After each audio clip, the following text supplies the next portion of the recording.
Assalamualaikum warahmatullahi wabarakatuh. Waalaikumsalam warahmatullahi wabarakatuh. Perkenalkan, saya Tito Alfian. Saya di sini sebagai asesor saudara yang akan melaksanakan wawancara studi kasus. Ya, bisa dimulai. Bisa. Dalam sebuah proyek renovasi fasilitas di PT Petrokimia, Anda menghadapi serangkaian masalah bersamaan. Sistem HVAC tiba-tiba bermasalah dan direksi meminta solusi dalam 48 jam. Unit operasional menolak rencana pengurangan kendaraan sehingga Anda harus menyiapkan data pendukung. Anggaran keamanan meningkat namun kinerja tidak menunjukkan perbaikan. 3 unit memiliki prioritas berbeda terkait rencana renovasi. Dan saat pekerjaan berlangsung ditemukan luka bertekanan tinggi yang memaksa perubahan rencana. Bagaimana langkah Anda untuk menganalisis situasi, mengumpulkan data yang relevan, memprioritaskan kebutuhan lintas unit, memastikan keselamatan, dan merumuskan solusi komprehensif yang dapat diterima seluruh pemangku kepentingan? Oke, baik. Di PT Petrokimia ini saya akan langsung bentuk task force GAPU untuk mengurangi potensi gangguan operasional dengan memasang portable cooling di titik kritis, menata ulang shift operator, dan melakukan bypass jalur air chiller sehingga produksi tetap stabil. Saya memastikan kepatuhan SOP dan keamanan dengan mewajibkan checklist harian, lalu pengecekan silang supervisor dan approval berlapis untuk pekerjaan kritis meskipun jadwalnya ketat, serta mengkoordinasikan security secara cepat saat ancaman muncul. Saya berkontribusi terhadap efisiensi organisasi dengan optimalisasi energi, perbaikan sistem aset, dan digitalisasi monitoring, sehingga biaya fasilitas turun tanpa mengurangi kualitas pelayanan. Saya membangun komunikasi dan koordinasi lintas unit serta direksi melalui workshop, presentasi data, dan simulasi dampak, sehingga kebijakan GA dapat dipahami dan didukung seluruh stakeholder. Dan saya menyusun dokumen strategis seperti SOP manajemen aset, pedoman keamanan fasilitas, laporan tahunan GA, serta timeline integrasi prioritas renovasi yang menjadi dasar pengambilan keputusan dan penyesuaian rencana saat ditemui resiko. Pertanyaan selanjutnya, dalam periode produksi tinggi di perusahaan terjadi ancaman keamanan yang harus ditangani segera. Sementara di sisi lain, percepatan pekerjaan menuntut kepatuhan ketat terhadap SOP. Anda diminta menunjukkan kontribusi terbesar Anda terhadap organisasi, menjelaskan kebijakan GA kepada direksi serta lintas direktorat secara jelas, dan memastikan seluruh pekerjaan selaras dengan dokumen strategis yang telah Anda susun. Bagaimana Anda merespon situasi ini secara komprehensif? Oke, dalam menangani ancaman keamanan di lingkungan PT Petrokimia ini, saya melakukan koordinasi cepat dengan security untuk melakukan parameter lockdown, memastikan komunikasi tetap jelas agar tim tidak panik, serta mengadakan briefing setiap 2 jam untuk menjaga ketenangan dan kendali situasi. Pada saat percepatan pekerjaan, saya mewajibkan checklist harian, pengecekan silang oleh supervisor, dan approval berlapis untuk pekerjaan kritis sehingga tidak ada shortcut meskipun jadwal sangat ketat. Nah, dari sisi kontribusi organisasi, saya berhasil mencapai efisiensi biaya fasilitas hingga 15% per tahun melalui optimalisasi energi.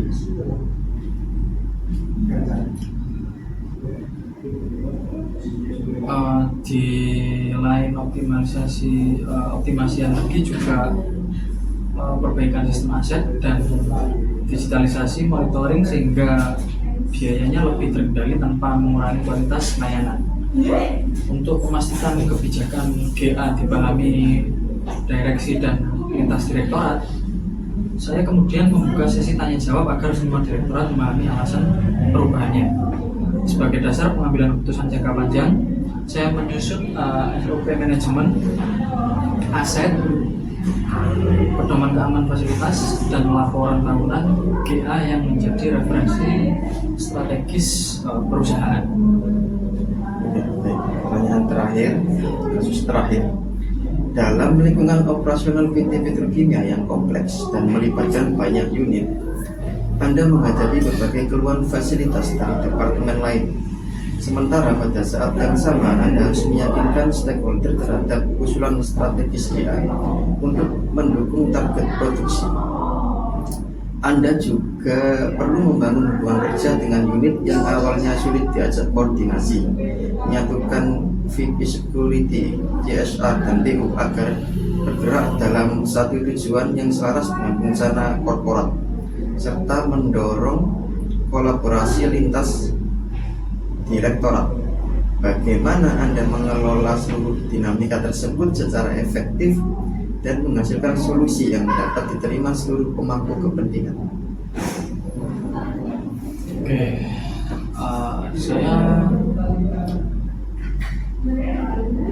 langkah pertama saya akan mengumpulkan keluhan fasilitas dari berbagai unit melalui FGD kecil, memetakan pola masalah dan menindaklanjutnya dengan perubahan sistem booking ruang agar benturan jadwal dapat diminimalkan. Saya menyajikan analisis resiko dan potensi kerugian jika tidak ada peningkatan keamanan, sehingga proposal peningkatan CCTV akhirnya disetujui berkat data kuantitatif yang saya sajikan. Saya membangun komunikasi rutin, memahami kebutuhan unit, dan menunjukkan dampak positif bila bekerja lebih terintegrasi, sehingga lama-kelamaan mereka menjadi lebih terbuka. Saya menyatukan VP Security, CSR, dan PU dengan menetapkan target besar yang sama, membagi peran sesuai keahlian masing-masing, serta melakukan review mingguan untuk menjaga keselarasan. Dan pada pengadaan kendaraan, saya bekerja sama dengan finance dan procurement untuk menyelaraskan kebutuhan, menganalisis biaya, dan menentukan prioritas operasional agar solusi yang diambil optimal. Oke, terima kasih atas partisipasi saudara mengikuti wawancara kasus dalam kesempatan kali ini. Nanti hasil-hasilnya akan menjadi dijadikan satu dengan hasil tes yang lain. Terima kasih. Terima kasih. Assalamualaikum warahmatullahi wabarakatuh. Waalaikumsalam warahmatullahi wabarakatuh. Ini saya awal sebagai siswa dan menyajikan sebuah problem kepada Anda. Nanti coba Anda selesaikan bagaimana Anda mengatasi suatu problem. Oke, jadi dalam sebuah titik pasti sering terjadi konflik antar departemen. Coba jelaskan sebuah konflik signifikan antara tim administrasi dan tim yang lain, misalnya entah sales atau keuangan, terkait proses serta prioritas. Bagaimana Anda secara pribadi memfasilitasi resolusinya? Jadi suatu hari seorang manajer senior dari sales para kantor tim saya bilang tim admin kaku dan menghambat penjualan. tim sales yang netnya Cowboy, mereka sering input PO di luar cut off financial jam 4 atau 5 sore, tapi menuntut barang dikirim besok pagi. Tim admin saya menolak karena SOP dan sistem terkunci otomatis jam 3 sore. Tugas saya adalah mendinginkan situasi, tapi di sisi lain saya harus menegakkan aturan agar data di keuangan dan gudang tidak kacau. Jadi waktu itu saya tidak membela tim saya atau menyalahkan tim sales. Pertama, saya minta maaf atas ketidakpercayaannya ke VP sales. Kedua, saya adakan meeting gabungan antara tim saya dan tim sales. Ketiga, dalam meeting itu saya tidak bicara soal aturan, saya jelaskan dampaknya. Saya undang satu orang dari gudang dan satu dari keuangan. Mereka yang menjelaskan jika input PO lewat jam 3, tim kami di gudang tidak bisa pairing tracking. Dan tim keuangan jurnalnya akan mismatch. Ini langsung mengubah perspektif tim sales. Mereka sadar ini bukan aturan admin, tapi kebutuhan proses bisnis. Keempat, saya tawarkan solusi. Saya tidak bisa ubah aturan jam 3, tapi kita bisa buat jalur eskalasi jika ada PO super urgent, high value, dan force major. Telepon saya langsung, jangan ke tim admin, nanti saya yang akan koordinasi manual ke keuangan dan gudang. Tapi ini exception, bukan kebiasaan. VP sales setuju, timnya jadi lebih paham dampak sistemik pelanggaran random berkurang 90%. Karena mereka tahu harus eskalasi ke level VP, tim saya jadi lebih tenang dan dihargai. Hubungan antar departemen membaik karena ada saling pengertian proses.